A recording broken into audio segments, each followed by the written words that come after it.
To mk square, where k is called radius of gyration यानी average radius,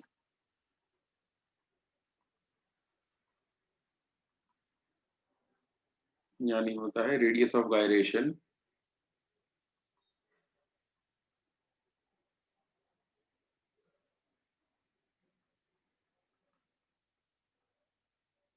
gyration यानी अभी समझ लो rotational motion के लिए जो एवरेज आएगा वो, ठीक है।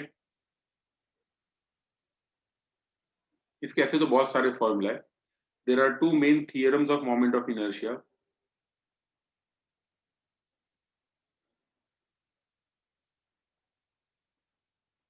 दो थियरम्स होते हैं इसके। Number one is parallel axis theorem,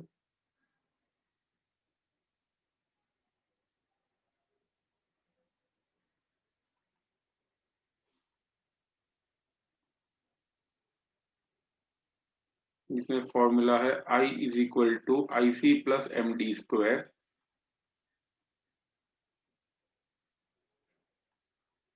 दूसरा है perpendicular axis theorem,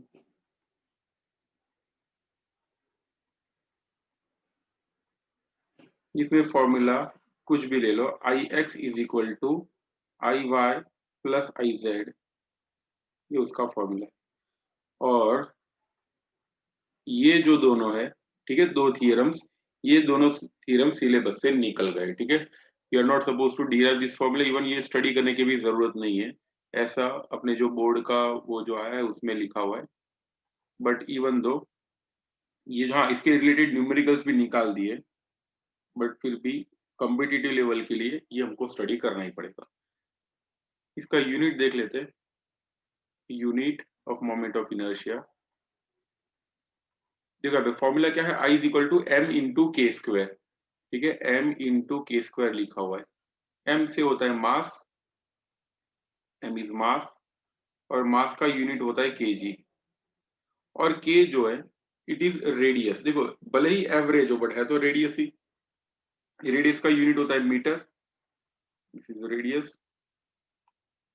radius is measured in terms of length, यानी मीटर में होगा, तो यहाँ पे रेडियस का स्क्वायर है, स्क्वायर, ठीक है, इसलिए हो जाएगा मीटर स्क्वायर।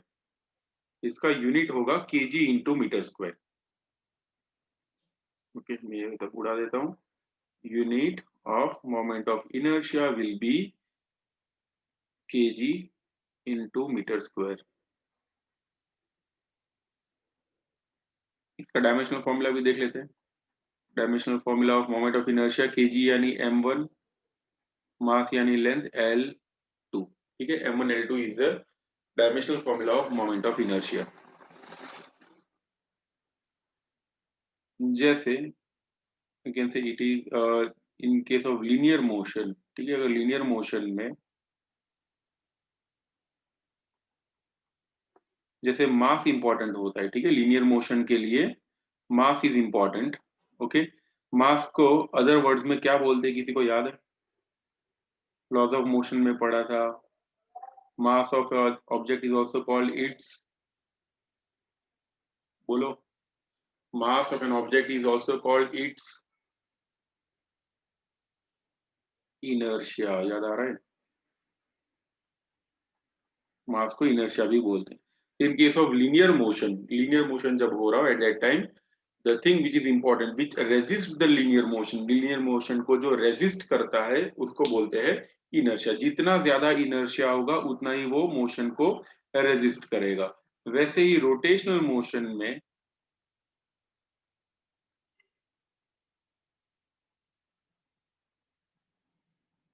कौन होता है? रोटेशनल मोशन में होता है हमारे पास moment of inertia,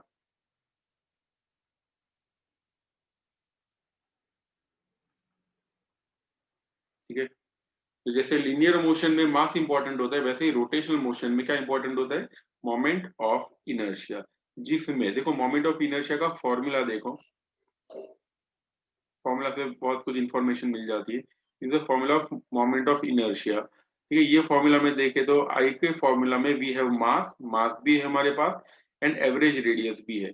in case of rotational motion it does not only depend on मास, सिर्फ मास पे ही डिपेंड नहीं करेगा, वो एवरेज रेडियस पे भी डिपेंड करेगा, ठीक है। It also will depend on average radius. ये कैसा एवरेज रेडियस होगा वो बता देता हूँ, पहले ये लिख लो and then raise your hand.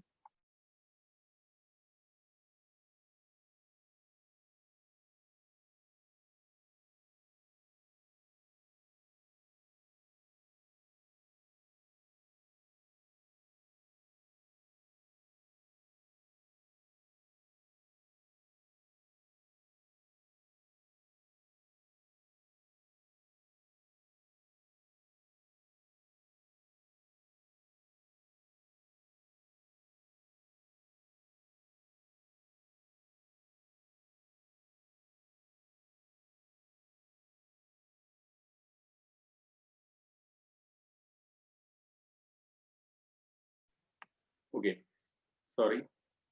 Yes, तो यहाँ पे ये दो जो है वो कैरम बोर्ड के स्ट्राइकर इमेजिन करो, ठीक है। These are the strikers of carrom board. एक जो है वो थोड़ा बड़ा है, मास ज्यादा है, और दूसरे वाले का मास कम है।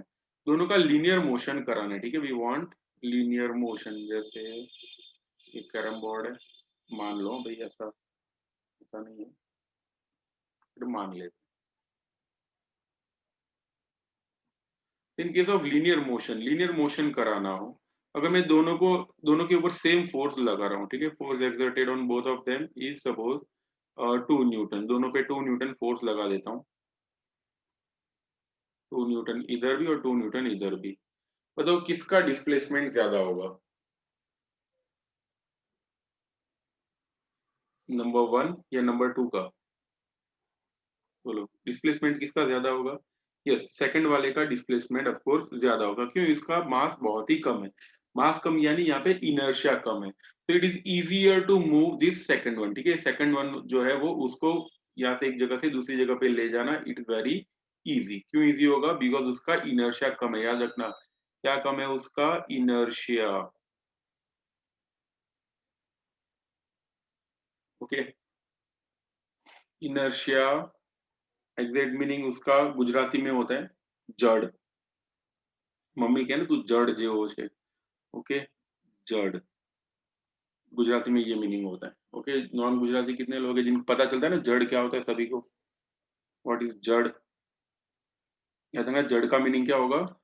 નથી કે તું જડ જેવો છે, એક જગ્યાએથી બીજી જગ્યાએ હલતો જ નથી, ઓકે। મમ્મી કહે કે જો આ ભાઈ પંખો સાફ કરવાનો છે અથવા તો કંઈક લઈ આવવાનું છે અને તમે ના પાડી દો તો ઇટ मींस यू आर जड़, ओके। यस, सो इंग्लिश में अगर बोले तो इट्स कॉल्ड इनर्शिया, यानी एक जगह से दूसरी जगह पे नहीं जाता है, ठीक है। उसको अपनी पोजीशन से हटाना, वहां से उखाड़ना बहुत ही मुश्किल हो। तो जिसको अपनी पोजीशन से उखाड़ना बहुत मुश्किल हो, we can say is more inertial, ठीक है। उसका इनर्शिया बहुत ही ज्यादा होता है। तो this was about linear motion, ठीक है। लीनियर मोशन में ये चीज होती है। Now let's talk about rotational motion, because ये चैप्टर तो हमारा रोटेशनल मोशन का है। So consider two disc like this, दोनों सेम साइज की है, सेम साइज ये, yes yes, both are having same size, mass and everything is same. अब अगर इसको मैं रोटेट कराता हूँ, rotate, we are rotating it like this, one of the axis which is passing exactly from the centre, और दूसरे वाली की जो एक्सिस है वो यहाँ से पास हो रही है, not passing from the exactly centre, ठीक है। एग्जैक्टली सेंटर से पास नहीं कराते। ऐसे रोटेट करा, इसको ऐसे रोटेट कराते हैं, ओके। बताओ कौन से केस में it's easier to rotate, case number 1 या केस नंबर 2? बोलो जल्दी से, कौन से केस में डिस्क इजीली रोटेट होगी? Yes, it is easy to rotate the disc when the axis is passing from center, ठीक है। सेंटर से एक्सिस जब पास होती हो एट दैट टाइम क्या होता है? देखिए यहाँ पे सेंटर ऑफ मास है, ठीक है। अगर एक्सिस सेंटर ऑफ मास से पास हो रहा हो तो it is easy to rotate, ठीक है। वो आसानी से रोटेट हो पाएगा। अब अगर सेंटर, जैसे मान लो सेंटर इधर है और एक्सिस तो बहुत दूर है, ओके। यहाँ से अगर इस with respect to this axis अगर इसको रोटेट करेंगे तो ये रोटेट तो होगा, बट इसमें ज्यादा एनर्जी की जरूरत पड़ेगी, ठीक है। It will require more energy.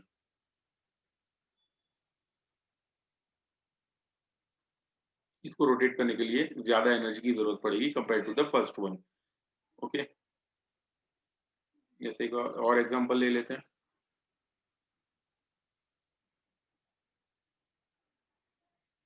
फिर से बता रहा हूँ, ये एग्जांपल थोड़े अलग डायमेंशन से, एक की एक्सिस सेंटर से पास हो रही है और दूसरे वाले की एक्सिस यहाँ से पास हो रही है, ठीक है। In that case if we are rotating, जब ये रोटेट होगा तो इसका रोटेशन कुछ अलग टाइप का होगा, ठीक है।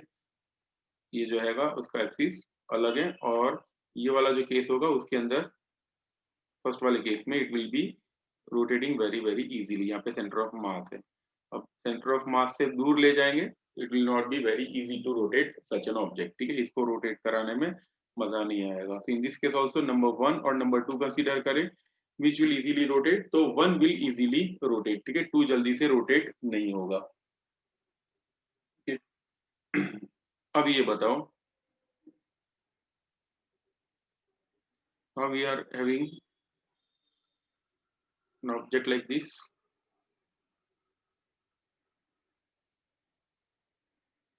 दोनों ऑब्जेक्ट सेम नहीं है ये वाले केस में, one object is like this और दूसरा वाला ऐसा है। दोनों केस में मैं with respect to this axis rotate कराता हूँ अभी सेंटर से ही। जैसे इसका मास है m, सॉरी इसका मास है m, इसका मास है 4 टाइम्स m, बहुत ज्यादा मास है। अब जब इसको रोटेट करेंगे, which will easily rotate, number 1 या नंबर 2, इजीली कौन रोटेट होगा? यस, नंबर 2 इजीली रोटेट हो जाएगा। तो देखो, इन this case number 2 easily rotate होता है। रीजन क्या है? रीजन क्या है इसका? मास, ठीक है। इसका मास जो है इट इज वेरी लेस, इसका मास थोड़ा ज्यादा है, तो जिसका मास कम होगा वो इजीली रोटेट होगा। And along with that, if they are having same mass, देखो इसमें दोनों में मास सेम था, इफ मास आर सेम तो किस पे डिपेंड करेगा? It also depends on the average radius. किस पे डिपेंड करता है वो? एवरेज रेडियस पे भी डिपेंड करता है। ये वाले केस में एवरेज रेडियस इज आर, सब जगह पे देखो तो देखो आर ही है, इसमें तो कोई फर्क नहीं पड़ेगा, okay. But if you see this case, तो ये वाले केस में जब रोटेट होगा ना, तो कुछ मैं ट्राई कर रहा हूँ ऐसा बनाने का, इट विल नहीं मजा आएगा। ऐसा जाएगा, फिर यहाँ से इस तरफ जाएगा, यहाँ से इस तरफ, और ऐसा घूमता हुआ जाएगा, ठीक है। In that case the radius will be very very large, radius large होगा, यानी कंसीडर, चलो कुछ और इमेजिनेशन से करते हैं। मान लो you are standing at this point, ठीक है, आप यहाँ पे खड़े हो। सो व्हेन दिस टेबल या कुछ भी है जो रोटेट होगा, डिस्क रोटेट होगी, तो आपका रेडियस कुछ ऐसा ही होगा ना, okay. But when you are standing at this point, तो आप लोगों का रेडियस जो है ना वो इतना बड़ा हो जाएगा, ठीक है। Radius will be very very large and you will be moving like this. इस केस में रेडियस जो होगा वो बहुत ही ज्यादा हो जाएगा। समझ में आ रहा है? Okay, so if you are standing at the end, and अगर axis of rotation exactly centre से पास नहीं हो रही हो at that time, your radius will be very very large, okay. उसका जो एवरेज रेडियस भी अगर हम लोग फाइंड करते हैं, जिसे बोलते हैं रेडियस ऑफ गायरेशन, वो रेडियस ऑफ गायरेशन भी बहुत ज्यादा हो जाएगा, एवरेज रेडियस बहुत ही ज्यादा हो जाएगा। So in case of rotational motion, ये मास अगर सेम हो, देखो दोनों ऑब्जेक्ट का मास सेम है, तो मास सेम हो तो अब किस पे डिपेंड करता है? Depends on the average radius. अगर सेंटर से ही पास हो रहा हो तो मास पे भी डिपेंड करता है, इसीलिए मोमेंट ऑफ इनर्शिया में क्या कहते हैं? इट डिपेंड्स ऑन बोथ मास, मास पे भी डिपेंड करता है, दिस इज मास, और के यानी क्या होता है? एवरेज रेडियस पे भी डिपेंड करता है, ठीक है। दो चीजों पे मोमेंट ऑफ इनर्शिया डिपेंड करेगा। समझ में आ रहा है थोड़ा बहुत? मैं प्रूव करके दिखाऊंगा, आप टेंशन मत लो। मोमेंट ऑफ इनर्शिया आप लोगों ने ये सब लिख लिया, एक और फॉर्मूला भी लिख लेना मोमेंट ऑफ इनर्शिया का, आई इज इक्वल टू एम के स्क्वायर, तो हम लोगों ने लिखा हुआ है, उसके अलावा ये भी फॉर्मूला होगा m1r1 square plus m2r2 square dot dot dot dot dot dot mn square. ये जो फॉर्मूला है, this also is the formula of moment of inertia. यानी अगर मान लो if a system is made up of more than two spheres, या फिर मोर than to particle से बना हो, तो ये वाला फॉर्मूला हमको यूज करना पड़ेगा, ठीक है। ये वाला फॉर्मूला भी यूज करा के दिखाता हूँ, और ये वाला फॉर्मूला भी हम लोग अभी यूज करने वाले हैं, ओके। तो ये वाला फॉर्मूला जस्ट ऐड कर दो, अभी जो आप लोगों ने लिखा उसमें ये वाला फॉर्मूला ऐड कर दो, देन रेज योर हैंड।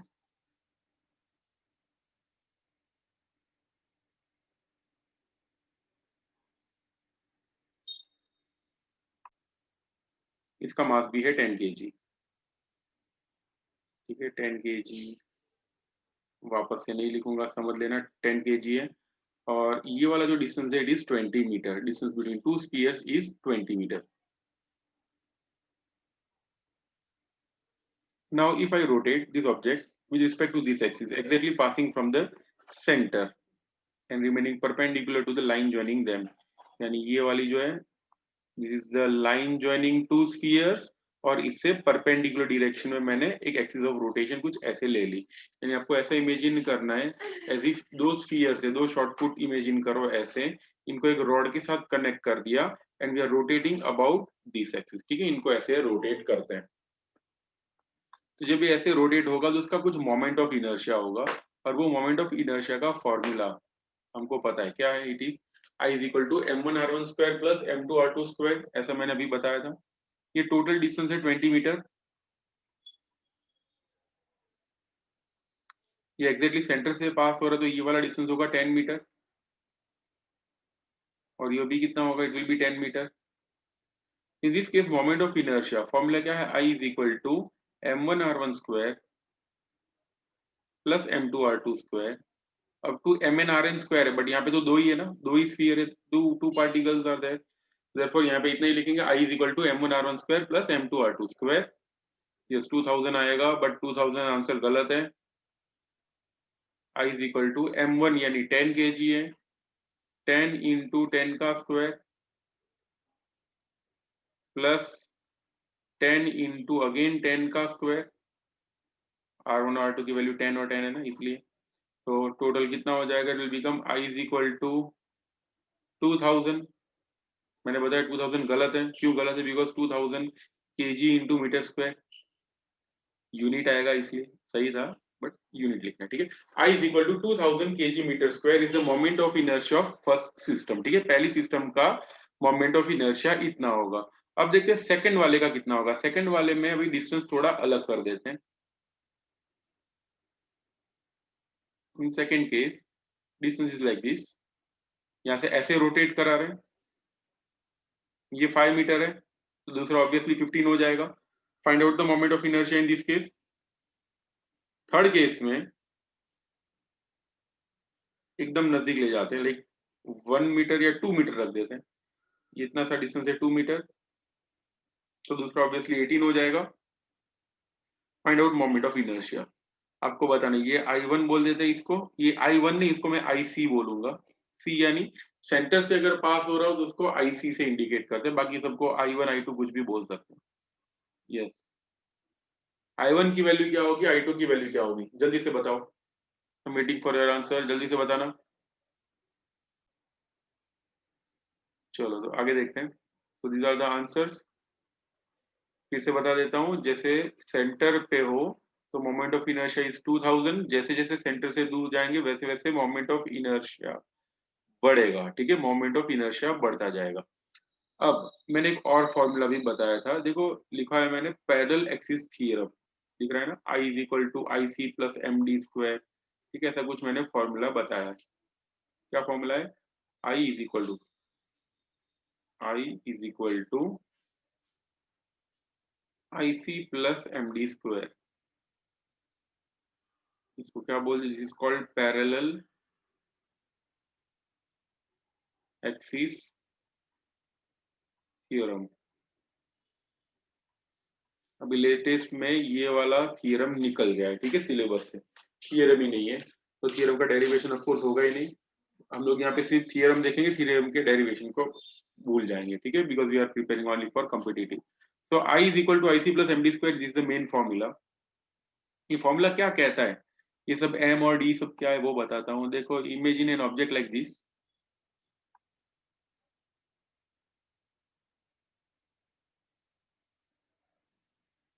और ये ऑब्जेक्ट के सेंटर से अगर कोई एक्सिस पास हो रही हो, एंड अबाउट दिस एक्सिस जो मोमेंट ऑफ इनर्शिया होता है उसे बोलते हैं IC, अभी बताया था ना, अगर सेंटर से पास हो रहा हो तो moment of inertia is said to be IC, यानी अगर इसको ऐसे रोटेट करेंगे at that time moment of inertia जो आएगा इट इज IC। अब अगर मैं एक्सिस ऑफ रोटेशन को इधर ले लेता हूँ थोड़ा दूर like this, about this axis अगर मुझे मोमेंट ऑफ इनर्शिया फाइंड करना हो तो ऑब्वियसली वो ज्यादा ही होगा, ठीक है। लेकिन वो कितना होगा वो इस फॉर्मूला से पता चलता है, I is equal to I C plus M D square. फिर आई सी क्या होता है, ये वाला I C, okay. I C is the moment of inertia about an axis which is passing from centre, और आई क्या है जो हमको फाइंड करना है, ठीक है, which is not passing from centre. ये जो आई है वो सेंटर से पास नहीं हो रहा। एम क्या होगा, M is the total mass of the system, ये पूरे का मास है एम, और ये वाला जो डिस्टेंस है इन दोनों के बीच का distance, this distance is said to be D, okay. तो लिख देता हूँ यहाँ पे आई सी क्या है, it is M I, M I का फोन नहीं है, moment of inertia M I of about an axis, M I about an axis passing from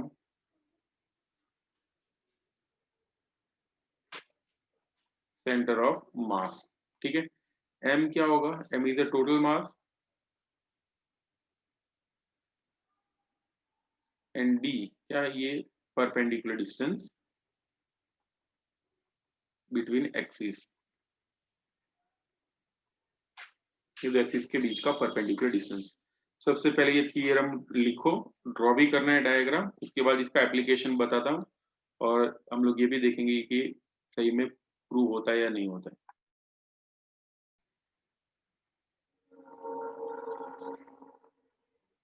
their thickness,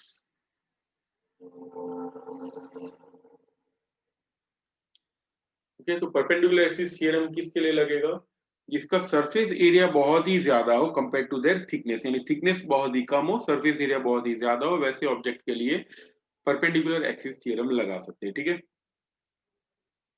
ऐसा कोई ऑब्जेक्ट का नाम देगा कोई, जिसका सरफेस एरिया बड़ा हो, थिकनेस बहुत ही कम हो, वेरी इजी, बोलो जल्दी से।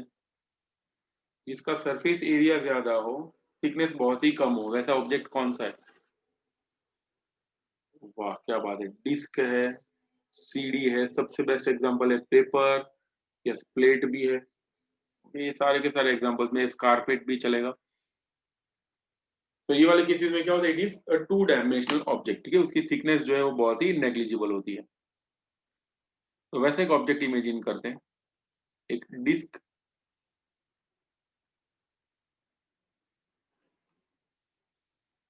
ऐसे एक डिस्क इमेजिन करते हैं,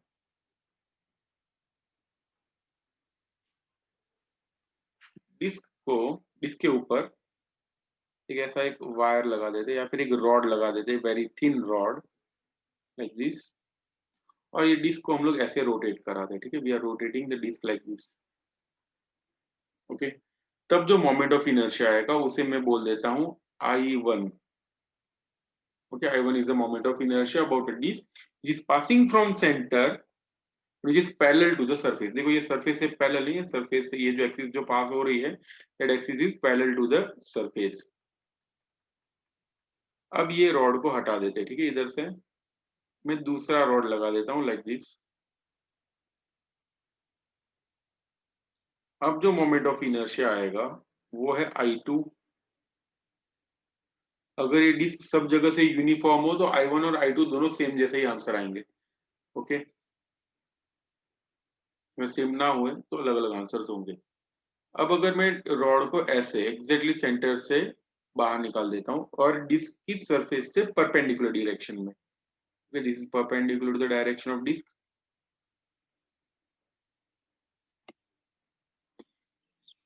एट दैट टाइम जो मोमेंट ऑफ इनर्शिया आएगा उसे मैं बोल देता हूं I3, ये वाला मोमेंट ऑफ इनर्शिया है I3।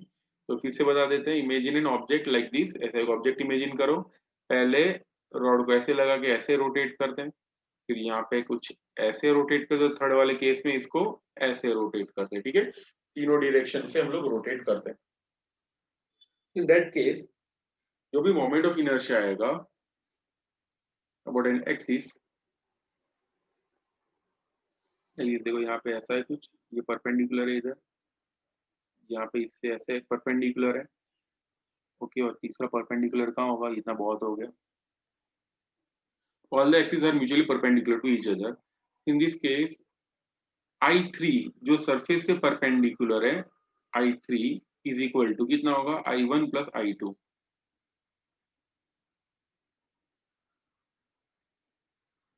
I3 is equal to I1 plus I2 होगा. इसे बोलते हैं परपेंडिकुलर एक्सिस थ्योरम.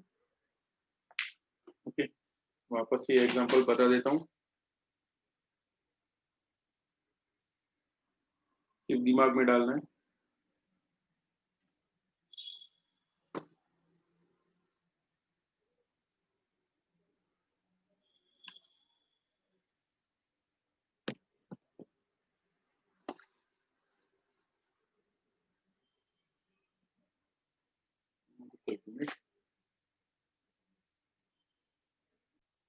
क्वेश्चन बता देता हूँ. About this axis, moment of inertia is 2 kg meter square. We want to find out moment of inertia about an axis which is perpendicular to the plane. तो चलो find करते कैसे होगा. ये जो मोमेंट ऑफ इनर्शिया है 2 kg metre square which is passing from the surface. ठीक, surface के ऊपर से ही पास हो रहा है along the surface. अब अगर मैं ये वाली एक्सिस ले लेता हूँ like this, तो about this axis moment of inertia कितना होगा. डिस्क इज सिमेट्रिकल, इसको मैं I1 बोल देता हूँ. तो बताओ I2 की वैल्यू क्या होगी, कोई बताएगा. Disc is totally symmetrical. I1 surface से पास हो रहा है, I2 भी सरफेस से पास हो रहा है. बताओ I2 की वैल्यू क्या होगी.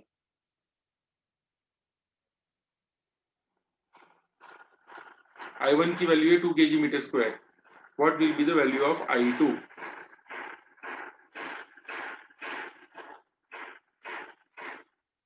सही है, 2 ही होगा. This will be 2 kg metre square. देखो मैंने अभी जो आपको बताया था एक फुल स्केप था मेरे पास, जिसमें ये वाली एक्सिस के with respect to moment of inertia होता है I1. ये वाली के लिए हम लोगों ने जो लिया था दैट इज I2. तो I1 और I2 दोनों सेम कभी नहीं होंगे. क्यों? Because this is rectangular thing. ठीक है, रेक्टेंगल में ये दोनों सेम नहीं हुए. Rectangle is not symmetrical either ways. ठीक है, जैसे लेटरल साइड में देखे तो लेंथ ज्यादा, ये वाले केस में लेंथ बहुत ही कम है. But in case of a disc, यहाँ से लो या फिर यहाँ से लो या फिर यहाँ से कहीं से भी लो, ठीक है, सब जगह से लेंथ सेम ही आएगी. इसलिए मोमेंट ऑफ इनर्शिया भी सेम होगा. तो यहाँ पे I2 की वैल्यू होगी 2 kg मीटर स्क्वायर. समझ में आ रहा है. I2 की वैल्यू भी होगी 2 kg मीटर स्क्वायर. और फाइंड करना है हमको I. तो जो परपेंडिकुलर होता है सरफेस से वो कितना होता है, हमेशा बाकी दो का एडिशन. बाकी दो का एडिशन यानी I1 प्लस I2. इसलिए I की वैल्यू हो जाएगी 4 kg metre square. That will be our answer.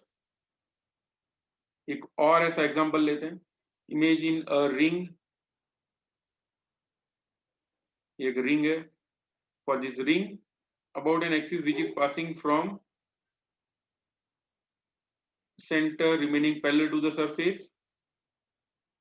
ये एक्सिस है और दूसरी वाली एक्सिस ऊपर की तरफ है. थोड़ा ट्विस्ट करके पूछता हूँ आप लोगों को. अबाउट दिस एक्सिस अगर मोमेंट ऑफ इनर्शिया है 8 kg मीटर स्क्वायर, तो about this axis moment of inertia कितना होगा.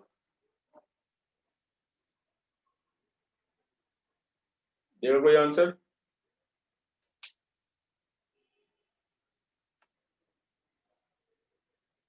Yes, 4 is correct answer. Ridham, Venisha, Monishka, दिया सही आंसर दिया है. It will be 4 kg metre square. कैसे है देखो, यहाँ पे 8 kg मीटर स्क्वायर है. ठीक है, अगर मैं कोई एक्सिस ऐसे ले लेता हूँ लाइक दिस, इसके लिए जो मोमेंट ऑफ इनर्शिया आ रहा है उसको मैं बोल देता हूँ I1. ये वाला मोमेंट ऑफ इनर्शिया उसको मैं I2 बोल देता हूँ. Then we can say 8 is equal to I1 plus I2. And according to the symmetry of the ring, ring सब जगह से सिमेट्रिकल होती है इसीलिए ये सेम ही होंगे. तो 2 टाइम्स I2. तो I2 की वैल्यू हो जाएगी 4 kg मीटर स्क्वायर.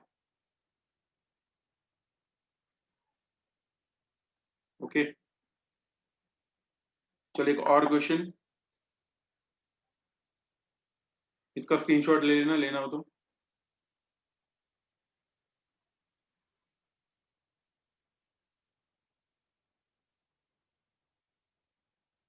चलो वन मोर क्वेश्चन.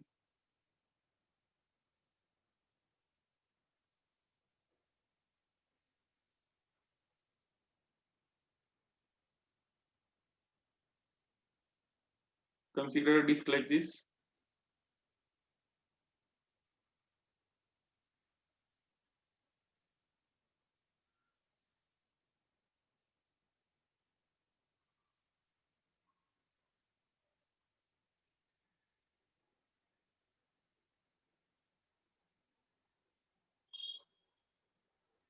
ऐसे एक डिस्क है. For this disk, moment of inertia about an axis like this.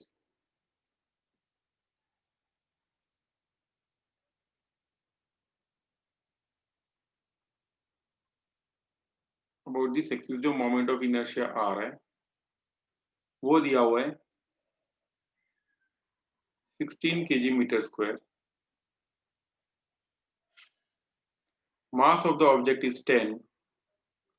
तो बताओ moment of inertia about this axis कितना होगा. Object is quite thin. ठीक है, ये thin है थोड़ा object.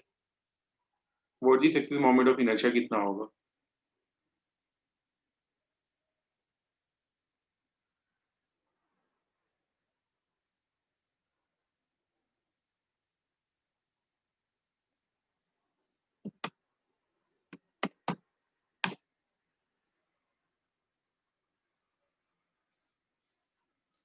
बता दो सॉल्व करके. Mass of the object is 10. हाँ, रेडियस भी देना चाहिए इसके अंदर. Radius also is 10 metre.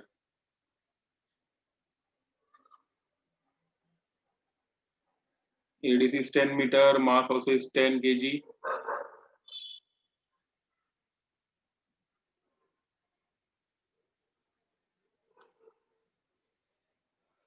चलो मैं सॉल्व करा देता हूँ. ध्यान देना, ये वाली एक्सिस के with respect to moment of inertia कितना होगा ये हमको फाइंड करना है. ध्यान देना, ये वाला हमको फाइंड करना है.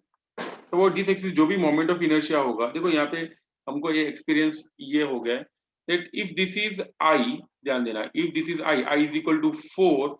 ये 4 तो ये है 2. ये 8 तो ये है 4. समझ में आ रहा है, हाफ हो जाता है. ओके, तो जैसे मान लो अगर यहाँ पे आई तो कितना हो जाएगा, यहाँ पे आई बाई 2 हो जाएगा. ठीक है, अबाउट दिस एक्सिस जो भी मोमेंट ऑफ इनर्शिया होगा that will be I by 2. Okay, तो मान लेते हैं that about this axis moment of inertia is I. इसे हम लोग आई सी बोलते हैं. सेंटर से पास हो रहा है ना. तो ये क्वेश्चन मार्क जो किया हुआ है ये वाला, ये कितना होगा बताएगा कोई. सेंटर से पास हो रहा है वो है आई सी, तो ये कितना होगा बोलो जल्दी से.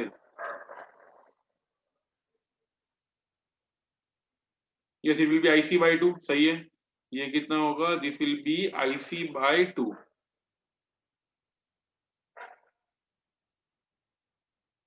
This is IC by 2. चलो IC कितना होगा तो वो हम लोग यहाँ पे देखो कौन सा थियरम लगाएंगे. We can apply the perpendicular axis theorem for this three. बताओ IC की वैल्यू कितनी होगी, इतने से डेटा से बताओ. और मास है 10 kg. इतने से डेटा से हमको ये पता चलेगा that I is equal to IC plus MD square होता है. अभी थोड़ी देर पहले ही बताया था I is equal to IC plus MD square. I की वैल्यू दी हुई है रेडीमेड 16. IC हमको नहीं पता. Total mass is 10. डिस्टेंस है 10 का स्क्वायर. देयरफॉर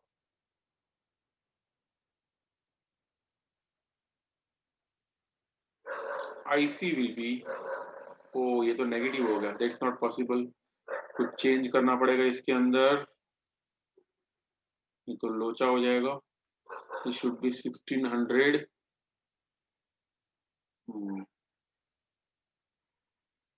यस, 1600 होना चाहिए, not the 16. 1600 minus 1000 that will give 600. और 600 यहाँ पे रख देते तो आंसर क्या हो जाएगा, will become 300. Answer will be 300। Okay, तो यहाँ पे दोनों थियरम लगाए हम लोगों ने, परपेंडिकुलर एक्सिस थियरम भी लगाया और पैरेलल एक्सिस थियरम भी लगाया। जैसे ये 1600 वाला है, तो 1600 से ये मिला हमको 600, और ये 600 है इसलिए ये होगा 300।